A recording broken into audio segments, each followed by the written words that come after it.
again, this is where it's like the coaching for your children matters. Yeah. Because she will always remember what we taught her during this season. So she knows in the future she could handle doing this again. Yeah. And again, this is all in alignment with what our long-term goals are, right? Because we wanted to be successful people. Hello, everyone. We are Greg and Jacquie Francis, and welcome to High Performance Parenting, where our passionate goal is to encourage you to raise champion children in a crazy world. Every week, we will bring you multiple episodes from our extensive experience of raising our six happy, healthy, successful, godly kids who are confidently equipped to win big in life. We deeply believe that any parent who is provided with the right knowledge and continual support can raise amazing kids. And when they do, all of our futures get better. If raising up future generations of absolute champions matters to you as much as it does to us, here's how you can contribute. Like and share this podcast with everyone you know. And together, let's embrace this journey of raising champion kids in a crazy world. Okay, welcome back, everybody. This is part 3 of this topic we've been getting through, which is good. I like having these kind of free conversations with you. You know, they usually angle off in different directions, but it's all the same thought process. So we were talking originally about just scheduling and sports and how do you balance it all right now. And what we've been getting at is, you know, first it starts with a vision. And keep working that out as a married couple about where you see your family in the next 5-10 years. And then you start evaluating everything against that vision. And for us, you know, we have goals about our vision for the future, and it has a lot to do with kingdom building and mission-based type projects and being successful business owners and leaders and, you know, community impactors and things like that. So when it comes to this season right now, where, you know, the twins are 14, they're freshmen in high school this year. They're entering that year. Then Chrissy, she just turned 13. Druce, he's 11. Elli is 10. Druce is entering 6th grade. Elli is entering 5th grade. I guess Chrissy's just like a freshman, even though she's probably technically 8th grade. She does everything the other girls do, right? Well, I mean, like as far as education-wise, she's at freshman level in high school. Yeah. But then as far as age-wise, she's still in 8th grade. Yeah. And then Hunter is 4, and she's like, you know, smarter than most 8-year-olds I've met. You know, it's crazy because she's around all the other ones. So she picks up so much stuff at such a young age. But so how do you balance this with sports? So you had mentioned that, you know, we've just moved here to Idaho in the Boise area. And so kind of acclimating ourselves, what kind of sports can we get the kids into? And we found we're in a community that has really great, actually, public school sports, you know, which isn't always the case, but we have it here. So we went to a event just to kind of see what's available. And you took the girls up there for the high school, and I took the next 3 kids down into the middle school to see what they had there. And the things that were available for high school is golf, which is going to be for sure a thing all of our kids do. We love golf. So the girls, the twins, are doing golf. They're actually at a tournament right now, you know, which is fun. And then, but for the middle school, we're looking at all the sports that were coming up in this season, and there wasn't a lot for 6th graders because they do a lot of 7th and 8th grade sports like basketball, things like that. It's all for 7th and 8th grade. Yeah, it's like basketball and volleyball and you know, football But they didn't have a lot for 6th graders. They had some intramural things and stuff like that. And so, well, at one point we were just watching this, and, you know, we noticed that there's cross country on there, right? And to me, that has no desire or appeal because I just, you know, running is something I just would rather never, ever do in my entire life, unless we're playing a sport. I'll run all day if we're on a football field and I get to hit people, or I'll run all day if we actually get to compete in basketball. You, on the other hand, love it. It's like a release for you. You run, you know, 3-4 miles a day. Like you've always just enjoyed it. You make time for it. Me, I try to creatively avoid it as much as I possibly can. And so, but the kids saw cross country, and I'm just thinking, man, okay. Druce is like, oh, I'd do that. I want to do that because he just wants to do something. He just wants to compete. And then it was, then we're like, okay, well, what could Chrissy do? And we saw there was like cheerleading and stuff like that. Volleyball. But here's what we had to do. We had to come home like, okay, what's the schedules like for these?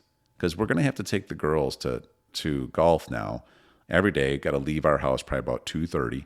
Then we have to drop them off, you know, by a little bit before 3.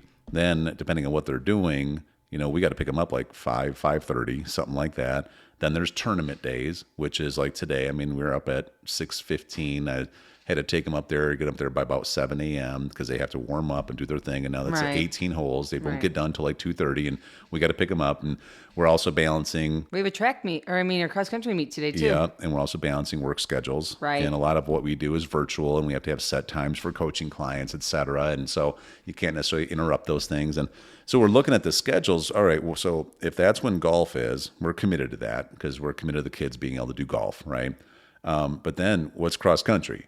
And when we looked at it, But like just to back up, so one of the reasons we're committed to golf, because again, it'd be really easy to be like, hey, high schoolers, like golf is a pretty intense training. How about we pick something else that's not as intense? But for our family, one of the goals is that we like to play sports that we all can play together, especially as the future continues and we get older. Yeah. And we all can enjoy it. So golf is kind of like a family sport for us. Yeah. In fact, several times throughout the season, we go out as a family of 8 to play golf. Yeah.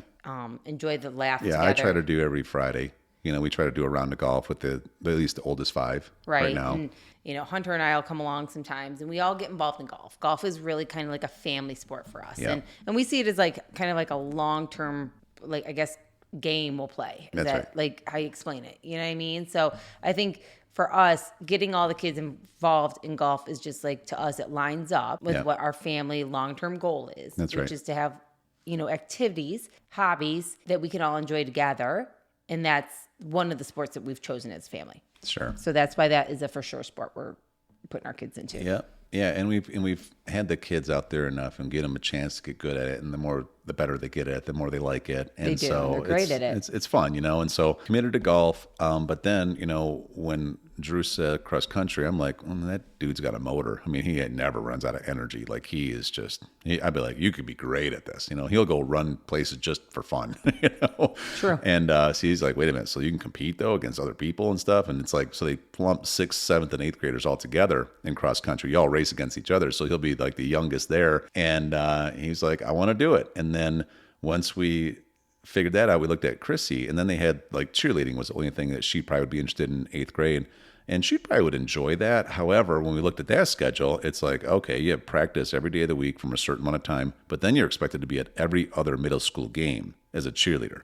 I mean, I'm talking like everything, like football games and baseball, and there's a lot. So it's a really heavy load schedule-wise. So we're just like, we don't think this is going to work, right? Well, and with that, it would have been really easy to be like, okay, well, then maybe Drew doesn't do his and we just let her go do this because we can't do all these loads. She's in 8th grade. Let's let her do it. He can wait another year, which isn't a bad thought process.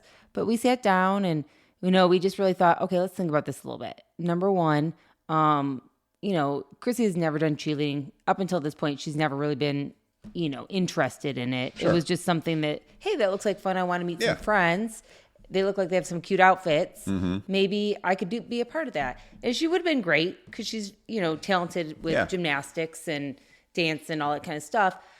But then what happened was, we had this thought like, okay, but if she does that, then there's no sport at all for Drews. Like there's no sports at all right now until like winter, I think, when basketball picks up or something like that. Yeah. And we just said, is there any way that we could combine the two kids? Like, is there any way, Chrissy, because would you be interested in running? Would you be interested in doing this with Drews? And we went over some of the pros of this kind of, fun activity they could do together. Number one, it was like both of them can run. They're both, capable of it. Yeah. Whether you enjoy it right away is a whole nother story, but you're both totally capable of it with strong legs. It's a sport that I do. I would love for them to pick up learning how to run so that they can go running with me. And then on top of it, it's one of the things that you guys could do together. And it might be one of the only times in the next however many years that you guys get to be on the same team because it's a co-ed cross-country team. So they get to train together. They get to go to meets together. They get to encourage each other. They get to go and be a part of it together. They get to wear the same uniforms. They get to be friends in this whole thing. And it would be their first opportunity to do something like this. And maybe the last, because Sure. once high school hits, it kind of like the boys are on one team, girls are on a different team, and it doesn't work out like that. Right. So there was a lot of pros. Yeah. and then possibly doing it together. So what we had decided just with our schedule to work, because how we've had to do it, we do a lot of work up until 2:00 in the afternoon. Then I usually take the girls to drop them off at golf. And then I go sit with the other kids at cross country. And then I come home and do whatever I got to do. And then you go pick up the girls. And we just, that's working for us, right? Right. So within that schedule now, there was two things we decided because we were going to commit to those two things. And then it's like, okay, Chrissy, so there's two options here. There's one, you could do cross country because it fits in the same time frame, doesn't add any extra load on us, right? And all the other reasons you just said. The other side was we could probably try to sweet talk the high school coach and see if she could even practice with the twins and get ready for next year. And when we kind of put that up to her, she's like, I think I'd like to try cross country. And I will tell you, she has gone out there, and that girl, I didn't know how she would be with it because I knew she would enjoy the social part, but she's so competitive. Like she is, hun, like, this, but she's like the second best kid on the team right now in the girls, and will probably be the first best soon. It's I'm not surprised. Really exciting. Like, I'm so not surprised. Drusy, he's become a top 5 kid, and he's only in sixth grade. Competing against 8th graders at this point. But so the kicker to the whole thing then is that, of course, they're enjoying it now. The two of them are like, I kind of like this. Yeah. And Greg was laughing the other day because, I don't know, we've only been doing this for a couple weeks, like maybe 3 weeks or something like that. And the kids will jump out of the car, and I think I was with you. But like, we dropped them off, and Drews jumps out, and the boys are, they're supposed to be warming up their legs. They're playing basketball, playing some football. Like, they're about to go run 3 miles, they're like trying to throw pine cones in some random hole in the side of the middle school. Yeah, they're just randomly being boys, doing their thing. But here comes Chrissy walking up. Oh, I like your hair. Oh, how was school today? Oh, are those new shoes? She is so good with people skills. She was just so excited to just like find a group of girls to just laugh and have fun with. And like, of course, when the run starts, like you just said, she laces up her shoes and she's ready to win.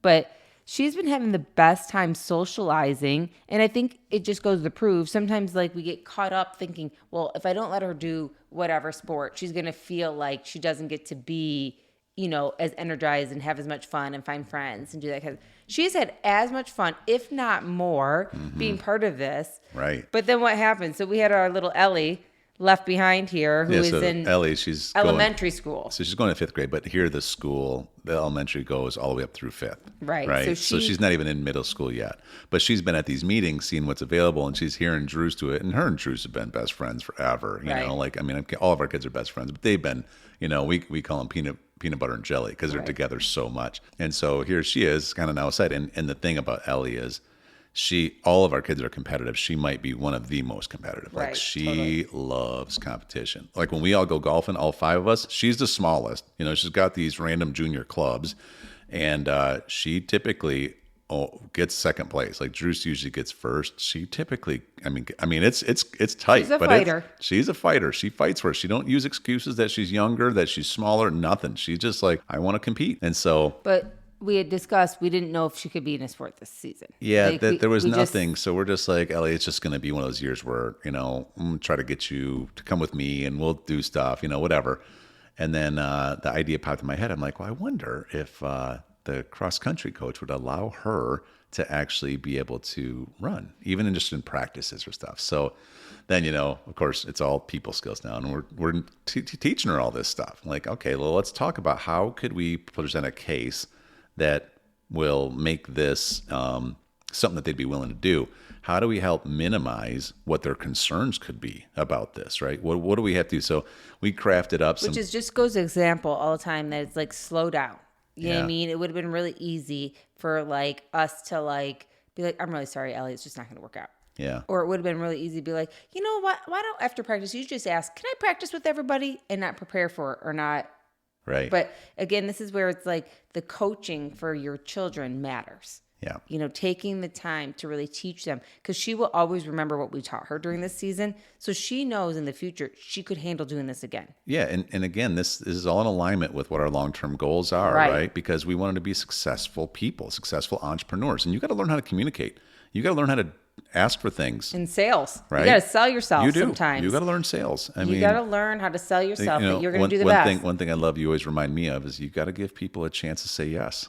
Absolutely. Right? You just got to give them a chance to say yes. And so, so we ended up crafting a letter. I asked if there's a way to be able to do it. Oh, what? Do you want to wait till the next one? Yeah, hold on. It's a good story. It's a good story. All right, it's cliffhanger time, I guess. You'll have to hear about what happened with Elli on our next episode. Yeah. Hey everyone, thanks for listening and thanks for your love and support. We hope that today's episode added tremendous value to you and your family. It would mean so much to us if you would partner with us on our mission of helping parents around the globe raise champion children in this crazy world. To do so, simply take a moment to like and share this podcast with everyone in your network. And we have great news. You get more of us. You can expect new episodes every Monday, Wednesday, and Friday mornings. So be sure to consistently tune in with us and enjoy our show. See you next time.